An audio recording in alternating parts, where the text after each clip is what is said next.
Assalamualaikum warahmatullahi wabarakatuh. Let me introduce myself. My name is Sabita Salsabila. I am from Oleo University. Now, I will explain about lifestyle in Harlem Renaissance era. The Harlem Renaissance was an intellectual, social, and artistic explosion centered in Harlem, Manhattan, New York City, embracing the 1920s. At the time, it was known as the New Negro Movement, named after the New Negro at 1925 anthology by Alain Locke. Harlem is a neighborhood in New York City which has a very large African American community. The Harlem Renaissance had a profound impact on the United States and the world. Harlem became a destination for African Americans throughout the early 1900s as part of the Great Migration. As more blacks made Harlem their home, it increasingly became well known as an African American cultural center. In this era, poets, artists, musicians, readers, and philosophers were all key parts of movement. African American artists, musicians, and readers began to be respected on an international level. We can see in that picture on the slide some of the important people in this era are Langston Hughes, Augusta Savage, Duke Ellington, Claudie McKay, and also Alain Locke. One of the key components of Harlem Renaissance was music. There is some jazz performers including Jelly Roll Morton, Fats Waller, Duke Ellington, and Louis Armstrong. Their music became very popular amongst white audience. Not only white audience listened and enjoyed their music, but white composers and musicians began to incorporate African American harmonies and rhythms into their own works. It was also during this era when the piano was incorporated into the jazz-style music. African American clothing style changed drastically during the Harlem Renaissance. We can see in that picture on the slide, black men start with zoot suits. These were suits which featured long coats with padded shoulders and wide lapels. Women wore long slung dresses, silk stocking, and open-toed slippers. There is also another style that the woman wore loose-fitting clothes and was equipped with a long strand pearl-beaded necklace and feathers coiled around her neck.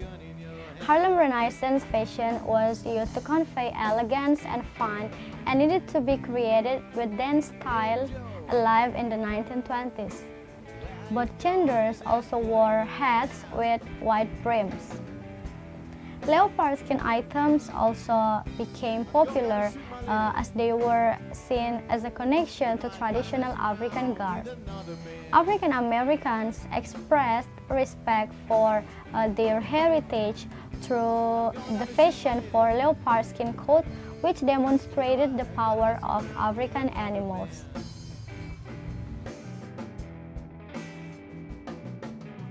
Okay, Bismillahirrahmanirrahim. I will continue my friend presentation. My name is Sigita Farandi, and I will present about the Harlem Renaissance culture. The Harlem Renaissance is a blossoming of African American culture, particularly in the creative arts, and the most influential movement in African American literary history. Embracing literary, musical, theatrical, and visual art, participants sought to reconceptualize the Negro apart from the white stereotypes that had influenced black people's relationship to their heritage and to each other. They also sought to break free of Victorian moral value and bourgeois shame about aspect of their lives in Denmark. As seen by whites, reinforced racist belief, never dominated by a particular school of thought, but rather characterized by intense debate. The movement laid on the groundwork for all our later African American literature and had of enormous impact on subsequent black literature of consequence worldwide. While the Renaissance was not confined to the Harlem, district of New York City, Harlem attacked a remarkable concentration of intellect and talent and served as the symbolic capital to the cultural awakening. And also, it also began to the spur of African American music, especially blues and jazz, become a world sensation. Black music gave the pulse of Harlem Renaissance of the jazz generally. Out of the blues come jazz, migrating to the northern urban centers Chicago and New York City during and after World War One in the 1920s. Jazz orchestra grew the size of include new instrumental or method performance. Louis Armstrong became the first great jazz soloist when he moved from the King Oliver Cleon Jazz Band in Chicago to Fletcher Henderson Band in New York City in 1924. I think that my presentation today. Thank you. Assalamualaikum warahmatullahi wabarakatuh. My friends will be continue. Thank you. Assalamualaikum warahmatullahi wabarakatuh. My name is Nancy. I'm from Group 8. I want to explain that my material is literature characteristic and poetry that dominate during the Harlem Renaissance. Okay, right? Harlem Renaissance was more than explosion of black migration. It included racial consciousness, racial integration, the exploration of music, particularly jazz, spiritual and blues, painting, dramatic reverse, the black to African American, led by Mercedes Gavry and much more. There was an outpouring of confidence, expression, creativity and talent. This collective outpouring established fed for artistic cultural expression leading to social reforms for African Americans. As a result, Harlem became the capital of the African American world. The rebirth of African American cultures was composed of ingenious work of art, affluent and eloquent poets, masterful musicians, inspirational political activities, creative painters, inventive solvers, politic thinking novelists, dramatics, playwrights, visionary choreographers, natural actors, excellent journalists, and imaginative actors. Poetry that dominated at the time. The full people of the ruler South particularly, but also the new migrants to northern cities were preserved to carry the seeds of black artistic development with relative autonomy from white tradition. Thus, James Weldon Johnson, beginning with his poem, The Creation. For the last, Claude Mickey was a Jamaican immigrant and radical social who had begun his poetic career with two volumes of verse primarily in Jamaican dialect, but after moving to the United States, he wrote poems exclusively in a standard English dialect and used tradition. Stanzas forms, most notably the sonnet.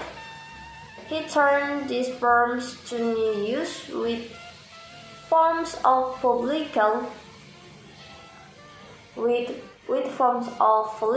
invective being his most famous, If We Must Die, although he wrote many lyrics of nostalgia for his hometown as well as about love or actual the tropics in the New York Harlem Dancer. Thank you very much. I think it's enough. Assalamualaikum warahmatullahi wabarakatuh. My friend have then explained about the lifestyle, culture, and the literature. Now is my turn. My name is Reski Tandi and I'm going to explain the literary works of Harlem Renaissance. Well, first is Harlem Renaissance popular poems. Well, the poetry of Harlem Renaissance highlights the struggle that come out with being black in America during these times, as well as the determination to seize those troubles. Often, these poems include an element of political consciousness and make a deliberate effort towards political awareness. Now, the poems. First is The Heart of a Woman, 1918 by Georges Douglas Jensen. Well, Georges Douglas Jensen was among a women who were Harlem Renaissance figures. She was a poet, playwright, editor, music teacher, and pioneer in Black theater movement. Her home was an important meeting place for Black thinkers. They would come to discuss their lives, ideas, and projects. She came to be known as the Lady Poet of the New Negro Renaissance. She explores a meaningful themes during Harlem Renaissance, such as isolation, loneliness, pain, love, and the role of being women during this time. The Heart of a Woman describes the freedom for in which women yearn and the shelters in which they are imprisoned. The second is If We Must Die, 1919 by Claude McKay. Claude McKay is one of the most prolific writers of Harlem Renaissance. He used themes such as African American pride, alienation, and desire for assimilation for his works of fiction, poetry, and non-fiction. If We Must Die is Shakespearean sonnet. It is a poem to political resistance. It calls for oppressor people to resist their oppressor, violently and bravely, even if they die in the struggle. Third is The Negro Speaks of Rivers, 1921 by Langston Hughes. The poem was written by Langston Hughes, an American poet, social activist, and playwright. Langston Hughes is also one of the prominent writers of Harlem Renaissance. The Negro Speaks of Rivers is one of the famous free verse poems that talk about the Africans and their life before and after leaving their lands.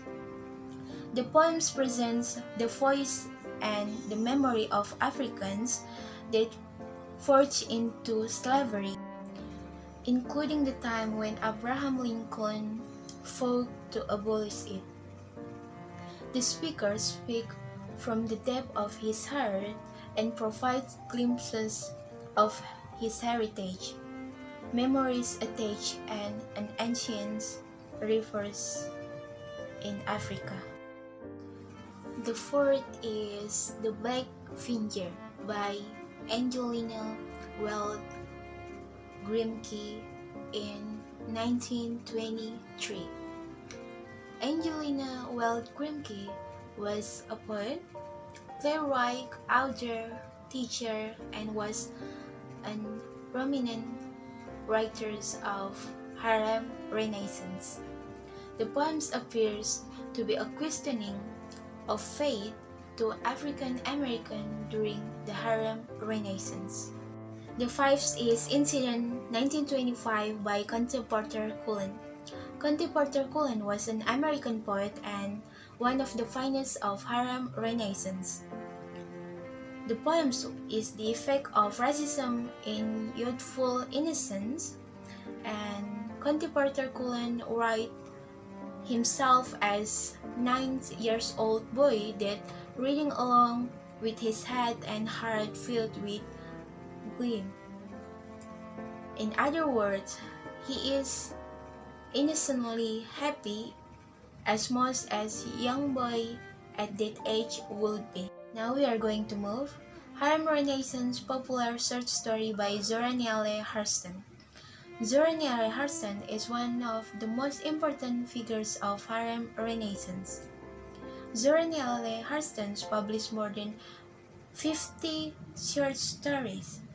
Her frequently anthologized short stories are Spunk, Sweet, and the Gilded Six Bites.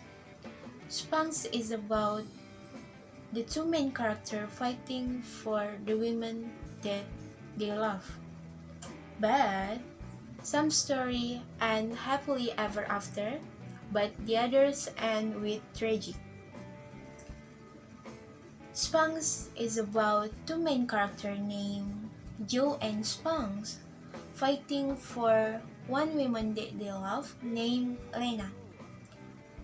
Spunks have physical appearance that make village afraid with him, including Joe.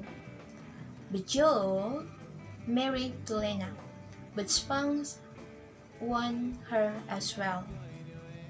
Spunk should after took someone's advice that he should go after Lena, in which he did, and for that advice, cause of his death. Spunk thought that he won and had Lena for himself, but he also found himself dead at the end of the story. Now is Harlem Renaissance popular novels. First is Cain, 1923 novel by Jan Tomer, structured as the fictitious revolving the origins and experiences of African American in the United States. The second is Home to Harlem, 1928 novel, first novel by Claude McKay, touches the central themes of Harlem Renaissance, including urgent need for unity and identity among blacks. The third is The Blacker, the Berry, a novel for Negro life, 1990, by Wallace Sherman. The first novel that too openly addressed color prejudice among Black Americans. The last is Their Eyes Were Watching God, 1937 by Zora Neale Hurston. It's considered the classics of Harlem Renaissance and one of Hurston's best known work. I think enough. Thank you.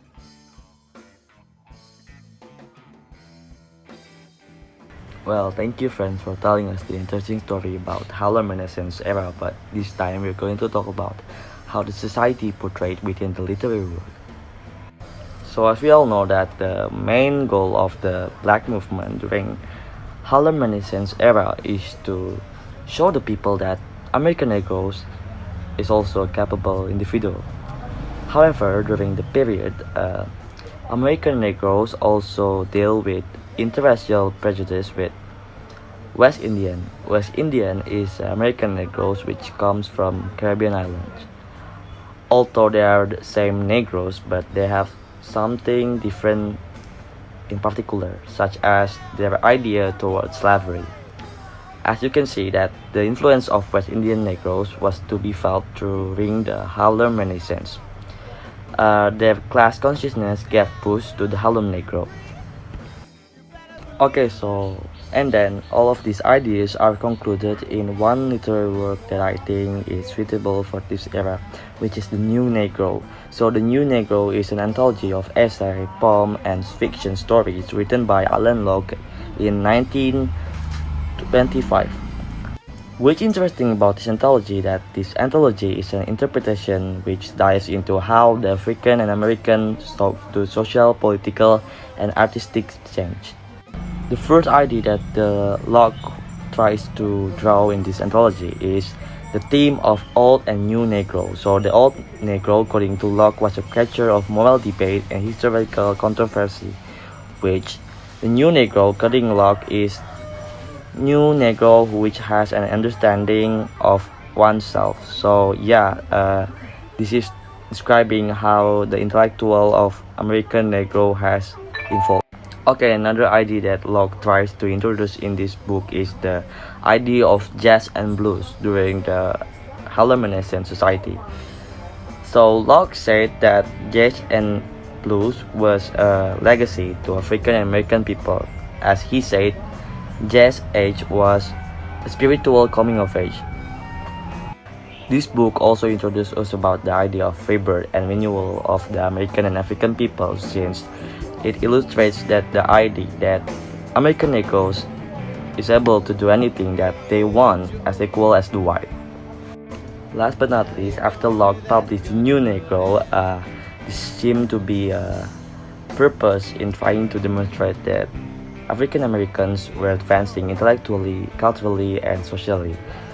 And also, the publication of the New Negro was able to help many of the authors featured in the anthology to get their names and work widely known. Going down to shoot my lady. You know I gotta mess around with another man.